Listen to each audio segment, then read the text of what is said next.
Holly Scott is the Tobacco Prevention Coordinator at the Fargo-Cass Public Health in Fargo, North Dakota. She has a passion for healthy living that guides her work and family life. She is committed to her goal to educate the public on the dangers of cigarette smoking and e-cigarette use. Holly was instrumental in the passage of the Fargo and West Fargo smoke-free ordinances, as well as the ordinances in Fargo, West Fargo, Kindred, Harwood, Castleton, and Mapleton, which prohibit the sale of electronic cigarettes to minors.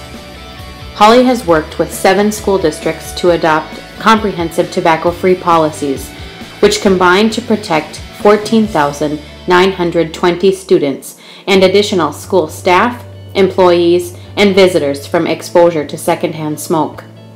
She has also worked to pass tobacco-free park policies.